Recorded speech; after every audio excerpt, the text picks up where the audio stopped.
चलो स्टार्ट करते हैं। कोरिलेशन एंड रिग्रेशन, ये अपना स्टैट्स का थर्ड टॉपिक है। ऑलरेडी हमने मेजर ऑफ सेंट्रल टेंडेंसी, जिसमें हमने mean, median, mode, mean deviation, standard deviation जैसे टॉपिक्स को देखा था। अच्छा, एक हमने इंट्रोडक्शन का टॉपिक देखा था जो बिल्कुल ही थ्योरेटिकल था। स्टैट्स के क्वेश्चन कहीं ना कहीं थोड़े थ्योरेटिकल ही आ रहे हैं फाउंडेशन लेवल पे।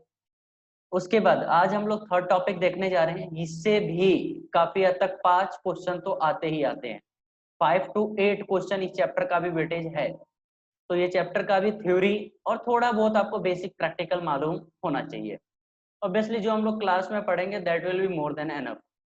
तो आज स्टार्ट करते हैं कोरिलेशन एंड रिग्रेशन।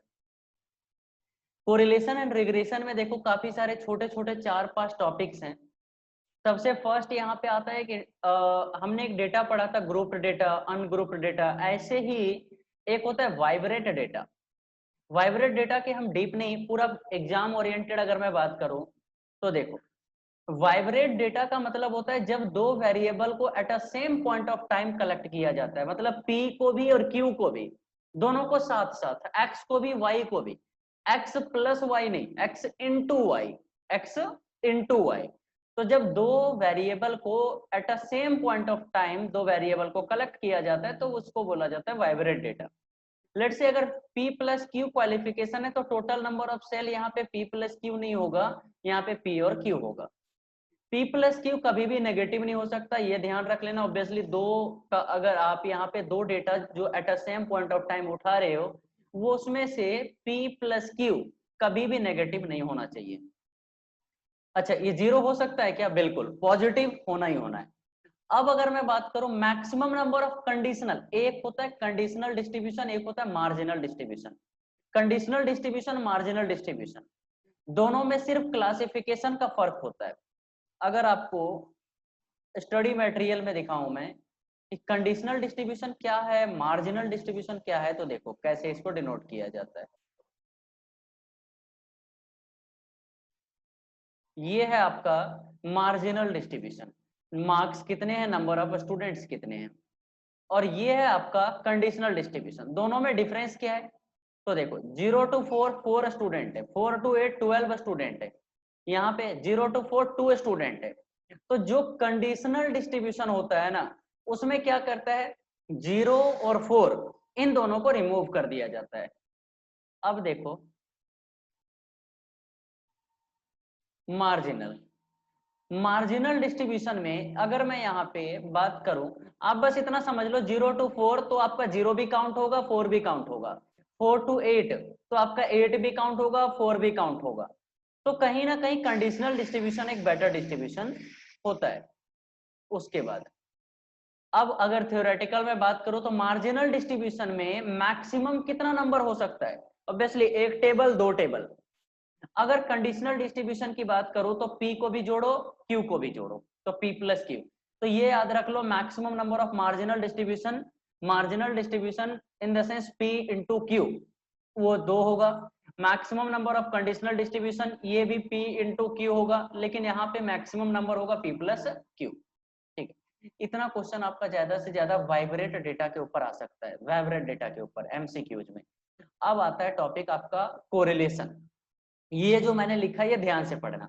कोरिलेशन कब यूज किया जाता है? जब आपको दो वेरिएबल के बीच रिलेशन दिखाना हो। मैंने दो से ज्यादा नहीं बोला, दो वेरिएबल के बीच अगर रिलेशन दिखाना हो और यहाँ पे रिलेशन भी आप बता रहे हो और उसका एक्सटेंट ऑफ रिलेशन भी काउंट कर रहे हो। एक्सटेंट मतलब किस हद तक रिलेशन है, 0.61, 0.24, 0.32, तो आप एक्सटेंट भी बता रहे हो, एडजेक्ट वैल्यू भी बता रहे हो। तो कोरिलेशन यूज किया जाता है इस्टेब्लिशिंग। अब पेपर में आएगा ये अलग आएगा, ये अलग आएगा, नहीं, दोनों जो ऑप्शन में साथ साथ होगा। Correlation establishing relationship between two variable and measuring the extent of relation between two variable. ठीक है, कोरिलेशन दो टाइप्स के होते हैं। एक होता है कोरिलेशन का मतलब ही होता है दो चीजों में रिलेशन बताना। जैसे कि मैं बताऊं, एक होता है पॉजिटिव। अगर मैं बात करूं प्राइस और डिमांड का, तो जैसे जैसे प्राइस बढ़ता है डिमांड कम होती जाती है, तो इसे बोला जाता है नेगेटिव कोरिलेशन। लेकिन जैसे जैसे प्राइस बढ़ता है सप्लाई बढ़ता जाता है, तो इसे बोला जाता है पॉजिटिव कोरिलेशन। तो जब दो वेरिएबल में डायरेक्ट रिलेशन हो, चाहे वो बढ़ रहा हो चाहे दोनों कम हो रहा हो, तो उसे बोलते हैं पॉजिटिव कोरिलेशन। लेकिन अगर दोनों में इनवर्स, एक बढ़ रहा है तो दूसरा कम हो रहा है, या तो एक कम हो रहा है तो दूसरा बढ़ रहा है, इसे बोलते हैं नेगेटिव कोरिलेशन। तो अगर सेम डायरेक्शन हो पॉजिटिव, दोनों का ऑपोजिट डायरेक्शन हो नेगेटिव। अब कोरिलेशन को कैलकुलेट करने के लिए टोटल 4 मेथड होते हैं। एक होता है पहला method scatter diagram method. Scatter diagram method देखो, आप डायग्राम को एक बार एनालिसिस करो। स्कैटर डायग्राम मेथड, ये है आपका कोरिलेशन। ये फिगर ध्यान से, एक एक पिक्चर को ध्यान से देखना, यहां से क्वेश्चन आ जाता है। सबसे फर्स्ट ये देखो, ये राउंड राउंड राउंड राउंड बना है ना, इसको बोला जाता है, अच्छा आर जो होता है, कोरिलेशन को आर से डिनोट किया जाता है। इसका आंसर जो होगा वो, ये जो कोरिलेशन है इसे बोला जाता है पॉजिटिव कोरिलेशन। कोरिलेशन का जो आंसर होता है -1 से +1 के बीच वैरी करता है, -1 से +1 के बीच ही होगा। कोरिलेशन हमेशा -1 के बराबर या तो -1 से बड़ा होगा, और कोरिलेशन हमेशा 1 से छोटा या तो 1 से बराबर होगा। अच्छा, अगर ये डायग्राम हुआ राउंड राउंड वाला, ये पॉजिटिव कोरिलेशन है। ये देखो सीधा ऊपर जा रहा है, सप्लाई वाला डायग्राम, इसको बोला जाता है परफेक्ट रिलेशन, परफेक्ट कोरिलेशन। ये क्या है, आर जो होगा इसमें <1 होगा, पॉजिटिव है बट आर जो है वो 0 से 1 के बीच होगा। ये देखो सीधा, ये परफेक्ट कोरिलेशन है, मैं परफेक्ट पॉजिटिव नहीं, आर इज इक्वल टू 1। उसके बाद वैसे इन्होंने इसको परफेक्ट नेगेटिव नाम दिया, आप इसको परफेक्ट पॉजिटिव भी नाम दे सकते हो। सप्लाई वाला डायग्राम, अगर यही डिमांड वाला डायग्राम लेता हूं तो डिमांड वाला परफेक्ट नेगेटिव, तो सप्लाई वाला डायग्राम परफेक्ट पॉजिटिव, डिमांड वाला डायग्राम परफेक्ट नेगेटिव। अगर राउंड राउंड इधर वाले, राउंड राउंड सप्लाई वाले की तरफ बात करूं, तो ये क्या होगा, आर 0 से 1 के बीच होगा, पॉजिटिव है लेकिन 0 से 1 के बीच होगा। और अगर यही मैं नेगेटिव कोरिलेशन बोलूं, तो नेगेटिव में क्या होगा, इधर डिमांड वाला डायग्राम बनेगा। उसके बाद ये राउंड राउंड अगर हुआ मतलब कोई रिलेशन नहीं है, तो आर इज इक्वल टू 0। ये भी कर्व लीनियर हो, इसको बोला जाता है नो रिलेशन, इसको बोलता है कोरिलेशन कर्व लीनियर है, कोरिलेशन कर्व लीनियर है। ठीक है, तो ये हो गया आपका scatter diagram method, scatter diagram method. तो ये है अगर स्कैटर डायग्राम। अभी अभी आपने पढ़ा जो कोरिलेशन होता है वो नेचर भी बताता है, मतलब रिलेशन भी बताता है और एक्सटेंट भी बताता है। लेकिन ये चीज ध्यान रखना, स्कैटर डायग्राम आपका सिर्फ नेचर बताता है, कभी भी एक्सटेंट नहीं बताता, मतलब एग्जैक्ट अमाउंट नहीं बताता। ऑब्वियसली अभी आपने देखा, सिर्फ आपको perfect positive, perfect negative, 0, no relation, curve linear relation, बस इतना ही तो बता रहा है। तो स्कैटर डायग्राम कभी भी एक्सटेंट नहीं बताएगा, सिर्फ नेचर नेचर बताएगा। अब आता है दूसरा मेथड, कार्ल पियर्सन। पहला मेथड आपने पढ़ा स्कैटर डायग्राम, दूसरा आता है Karl Pearson method. Karl Pearson linear correlation बताता है, linear relation ax plus by is equal to 0। या तो आपने पढ़ा है, बचपन में भी पढ़ा होगा आपने कहीं ना कहीं, कि जिस भी रिलेशन में अगर पावर एक होगा, अगर पावर एक होगा, वेरिएबल का पावर अगर एक होगा, x की पावर 1, y की पावर 1, तो उसे बोलते हैं लीनियर रिलेशन। तो R का फॉर्मूला यहाँ पे कोरिलेशन में कार्ल पियर्सन क्या कहते हैं, R is equal to covariance of X Y divide by standard deviation of x into standard deviation of y। तो बताओ कार्ल पियर्सन का formula, covariance of X Y divide by standard deviation of x into standard deviation of y। जितना बार repeat कर सकते हो करो, covariance of X Y divide by standard deviation of x into standard deviation of y। अब formula आता है covariance का फॉर्मूला क्या है।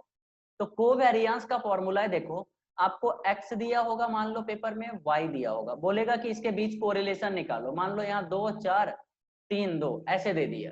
तो सबसे फर्स्ट आपका फॉर्मूला क्या कहता है, covariance of X Y divide standard deviation of x into standard deviation of y।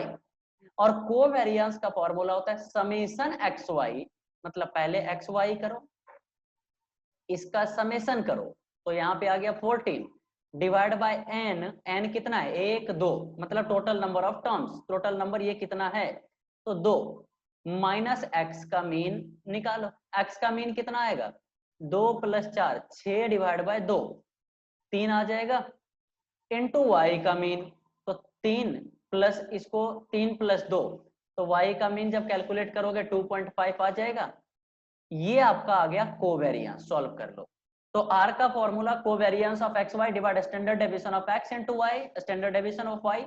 और कोवेरियंस का फॉर्मूला क्या है? Summation of X Y divide by n minus standard deviation of x, sorry mean of x into mean of y। एक दो छोटे छोटे question इसको करके देख लेना, जो अभी एग्जांपल दिया भले वो ऐसे क्वेश्चन ही सॉल्व कर लो, बट हाँ सॉल्व करने से आपका क्या होगा पता है? फॉर्मूला याद हो जाता है।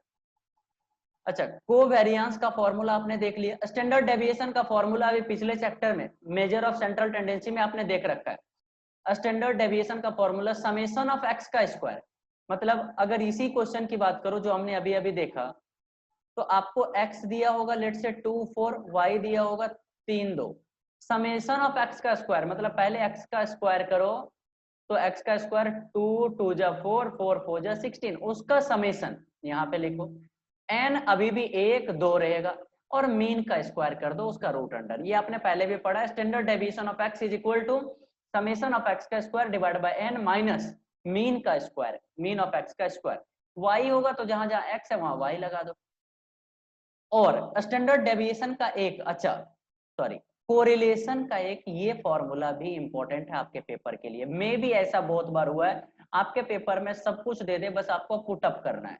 तो एक तो अभी आपने फॉर्मूला पढ़ा covariance of X Y divide by standard deviation of X into standard deviation of Y. दूसरा कॉर्ल पियर्सन का फॉर्मूला है n समेशन एक्स वाई। मतलब आपको x दिया होगा, आपको y दिया होगा, एक्स वाई इसका टोटल, इसको n से मल्टीप्लाई करना, n जितना भी टर्म्स होगा, n summation X Y minus इसको अलग कर दो, summation of x into summation of y, summation of x into summation of y। ऊपर का पार्ट खत्म हो गया। n summation X Y minus summation of x into summation of y। मेरे साथ रिपीट करना, इसलिए बार बार बोल रहा हूं। n summation X Y minus summation of x into summation of y divide by, दो बार रूट अंडर है, एक बार x के लिए एक बार y के लिए, n समेशन एक्स स्क्वायर मतलब एक्स स्क्वायर इसका summation, n summation x square minus summation x का होल स्क्वायर मतलब जो समेशन x आएगा इसका whole square, n summation x square minus summation x का whole square minus sorry into है बीच में रूट अंडर, फिर से n summation y square minus summation y का होल स्क्वायर। तो ये फॉर्मूला देखो बोलने के लिए लंबा फॉर्मूला है, लेकिन देखा जाए तो सिंपल है। क्या? n summation X Y minus summation of x into summation of y divide by root n summation x square minus summation x का whole square into n summation y square minus summation y का whole square. तो ये call Pearson का एक direct formula है जिसमें आपको covariance standard deviation का यूज नहीं, डायरेक्ट कैलकुलेशन हो जाता है।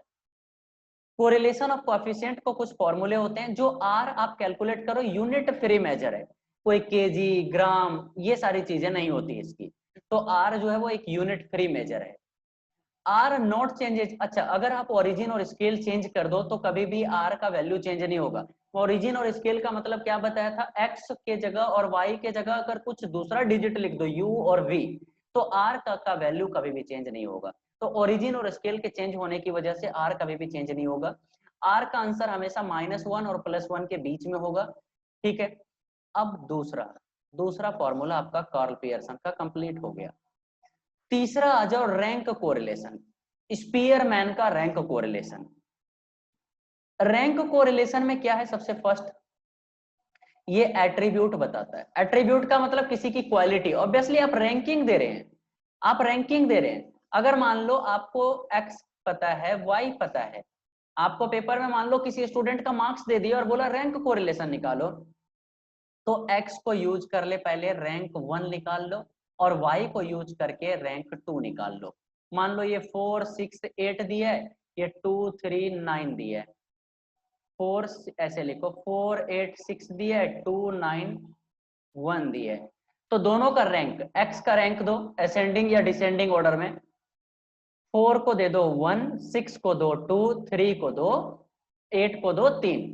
इसमें y को रैंक दो जो सबसे छोटा है, 1 को 1, 2 को 2 और 9 को 3। अब R1 और R2 आपको मिल गया।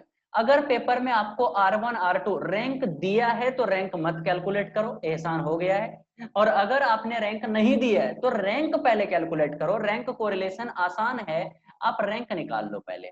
अब इसका फॉर्मूला क्या होता है, 1 minus 6 summation D square divide by n का क्यूब माइनस n। अगर इसी क्वेश्चन की बात करूं तो बताओ, यहाँ पे R1 मालूम है, R2 मालूम है, इसको रैंक आपने दिया 1 2 3, इसको रैंक दिया 1 2 3, R1 मालूम है, R2 मालूम है। D का मतलब होता है डिफरेंस, किसका, R1 और R2 का डिफरेंस। तो कर दो, D का मतलब R1 minus R2, 1 minus 2 minus 1, 3 minus 3 0, 2 minus 1 plus 1। अब बोलोगे सर ये तो D हमेशा ही 0 आएगा, बिल्कुल। तो D का इन्होंने स्क्वायर बोला है, D का मतलब R1 माइनस R2 होता है, बट क्या बोला, समेशन ऑफ D स्क्वायर। तो आप डायरेक्ट यहाँ पे D स्क्वायर भी निकाल सकते हो, तो -1 भी जाकर +1 बन जाता है। तो अब आपका समेशन D स्क्वायर कितना, 2 बन गया।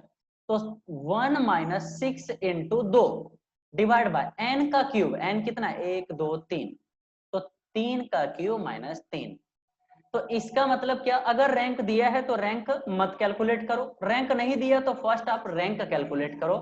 1 minus 6 summation D square minus N cube minus N, ये रैंक कोरिलेशन का फॉर्मूला होता है। रैंक एट्रीब्यूट बताता है, एट्रीब्यूट का मतलब किसी की क्वालिटी बताता है, हाइट हो गया, विड्थ हो गया। If rank not given then first allot to the rank, ठीक है ऑब्वियसली। अब आ जाओ last method, fourth method, coefficient of concurrent deviation. एक लास्ट फॉर्मूला होता है, ये नेचर भी बताता है और अमाउंट भी बताता है, मतलब एक्सटेंट भी बताता है। एम, अच्छा इसका फॉर्मूला क्या होता है, कोएफिशिएंट ऑफ कंकरेंट डेविएशन का, R is equal to 2c minus M by M, इस पे रूट लगाओ। ये फॉर्मूला मैं जैसे लिख रहा हूं वैसा ही याद करना, जल्दी याद होगा। R is equal to 2c minus M divide by M, इसके ऊपर रूट अंडर। अब यहाँ पे m क्या है, number of pair of deviation है। m क्या है, number of pair of deviation है। अब देखो C क्या है और M क्या है। सबसे first M is equal to C is equal to, अभी देखते हैं, पहले M निकालते हैं। आ जाओ, मान लो आपको एक प्राइस दिया है, एक डिमांड, दो वेरिएबल आपको पेपर में दिया होगा। अब आप क्या करोगे, मान लो दोनों का M is equal to number of deviation, तो एक निकलेगा M1,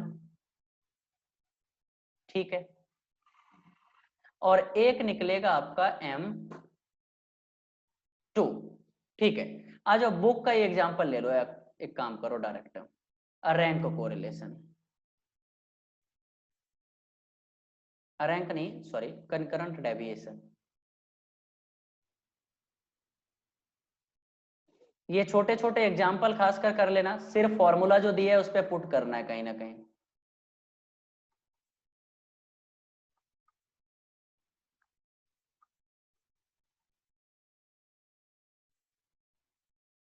ये रहा, मान लो आपको प्राइस दिया है और डिमांड दिया है। देखो क्वेश्चन, प्राइस डिमांड, ईयर वगैरह इग्नोर करो।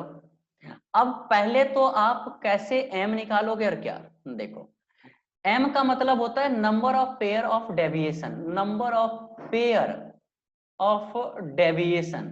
अब डेविएशन देखने के लिए क्या करो, जैसे प्राइस दिया तो इसका एक साइन निकाल लो। साइन कैसे, देखो फर्स्ट को इग्नोर करो, ये बढ़ा है ना, 25 से 28 हो गया तो प्लस, 28 से 30 प्लस, फिर से कम हुआ माइनस, बढ़ गया प्लस, बढ़ गया प्लस, बढ़ गया प्लस, ये बढ़ ही रहा है प्लस।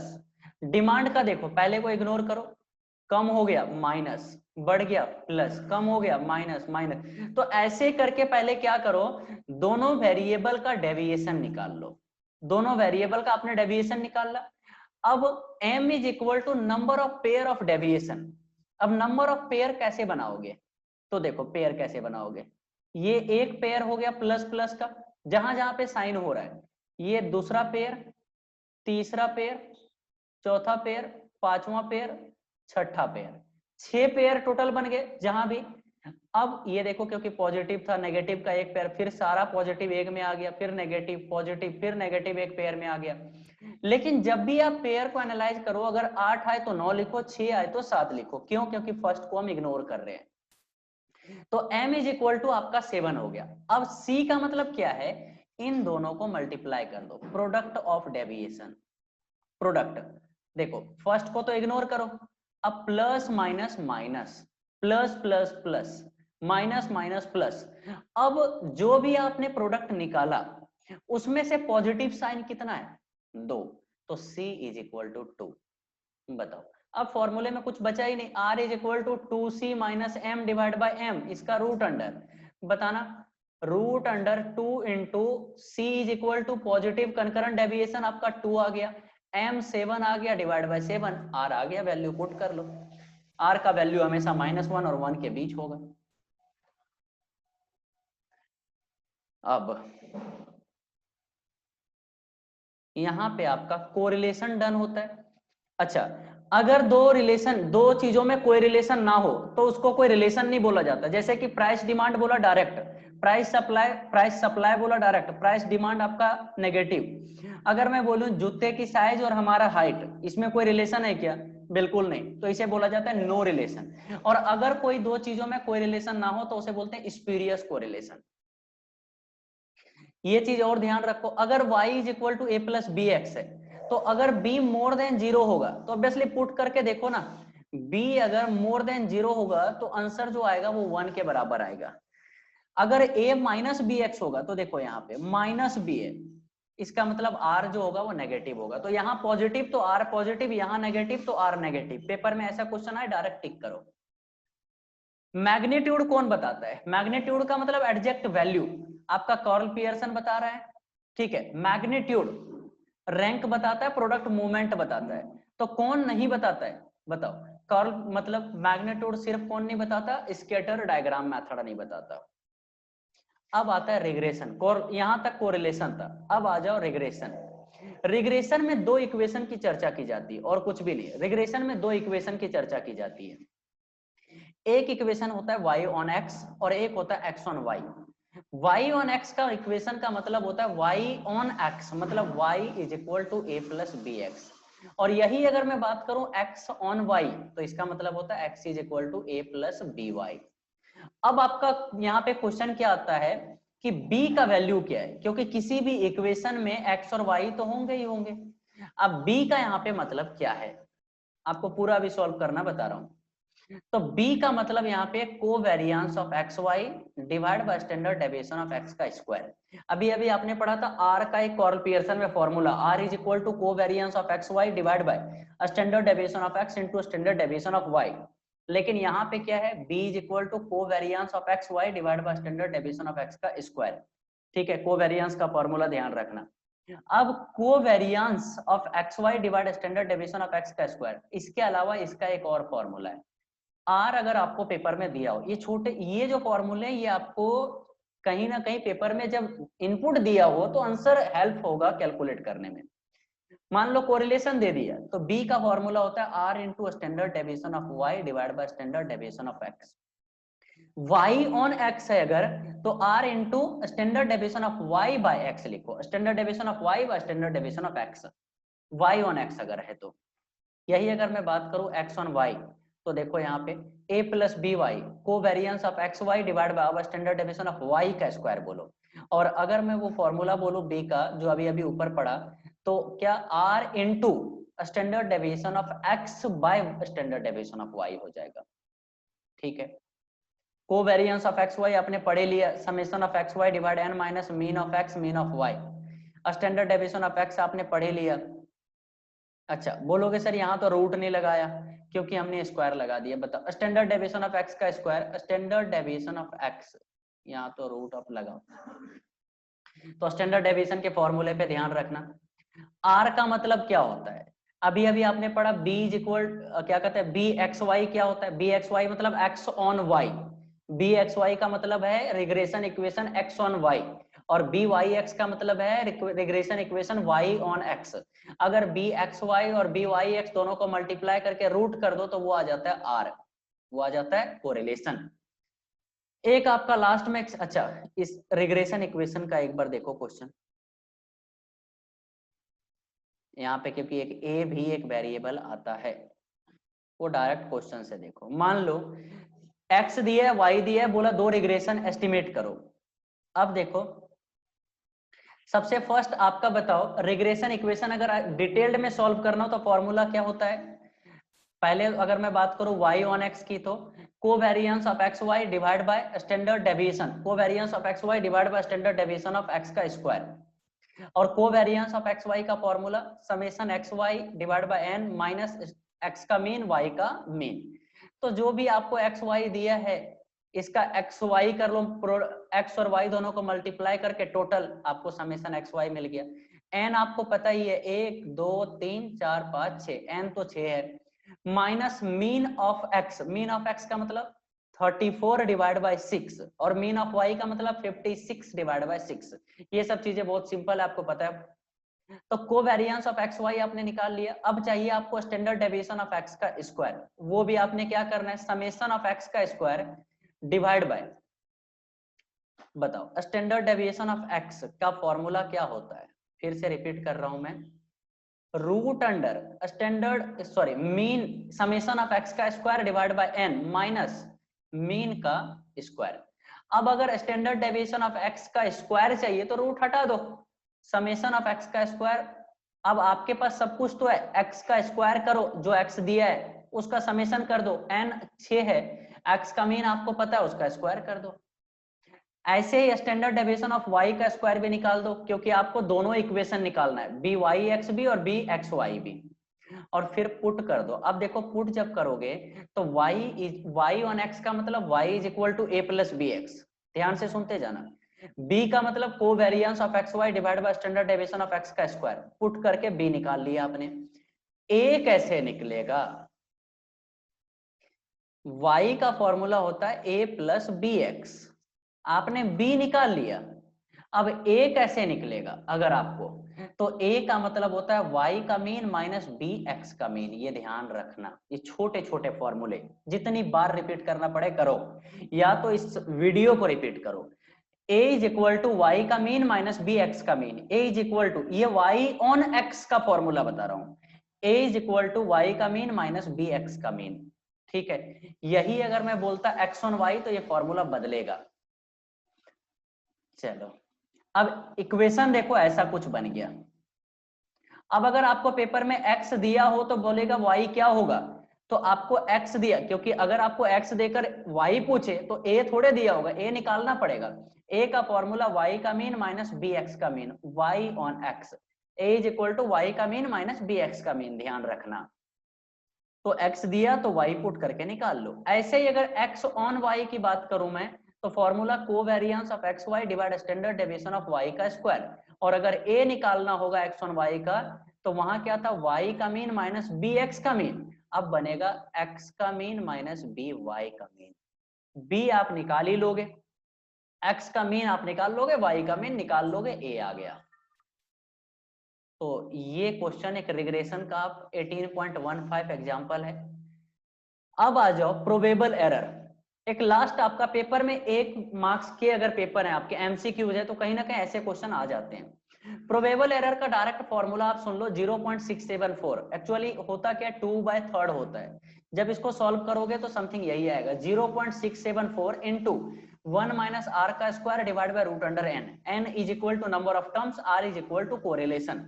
तो प्रोबेबल एरर का मतलब किसी भी इक्वेशन में एक प्रोबेबल एरर क्या हो सकता है, तो 0.674 into 1 minus R square divide root under N. अगर आपको स्टैंडर्ड एरर पूछे तो 1 minus R square divide by root under N, मतलब 1 माइनस, ये जो आप देख रहे हो पेपर में एमसीक्यू ऐसा भी तो पूछा जा सकता है, probable error is equal to 2/3 of standard error. तो अगर आपको स्टैंडर्ड एरर दिया, प्रोबेबल एरर पूछा, या तो प्रोबेबल एरर दिया और स्टैंडर्ड एरर पूछा, तो इनको ध्यान में रखना, probable error is equal to 2/3 of standard error. ठीक है, एक आपका फॉर्मूला आता है R square correlation, R square is equal to explained variance divide by total variance, दोनों आपको पेपर में दिया होगा। R square is equal to explained variance divide by total variance, variance आपने पढ़ रखा है, standard deviation divide by mean. Coefficient of non determination, मान लो आपने आर निकाल लिया, तो ऑब्वियसली अगर आपको आर निकाल लिया ना, तो एमसीक्यूज में इसको पूछ लेते हैं, आर कभी कभी आपको निकालने के लिए ना बोला और पूछा कोएफिशिएंट ऑफ नॉन डिटर्मिनेशन, मतलब जो आपने आर स्क्वायर है वो क्या है, कोएफिशिएंट ऑफ डिटर्मिनेशन। और जो अगर मैं पूछूं कोएफिशिएंट ऑफ नॉन डिटर्मिनेशन तो वो होता है 1 माइनस आर का स्क्वायर। तो अगर आप कोरिलेशन आर निकाल लो उसका स्क्वायर कर दो कोएफिशिएंट ऑफ डिटर्मिनेशन, और अगर 1 माइनस आर स्क्वायर कर दो कोएफिशिएंट ऑफ नॉन डिटर्मिनेशन आ जाता है। तो यहाँ पे आपका डन होता है क्या, कोरिलेशन का चैप्टर है।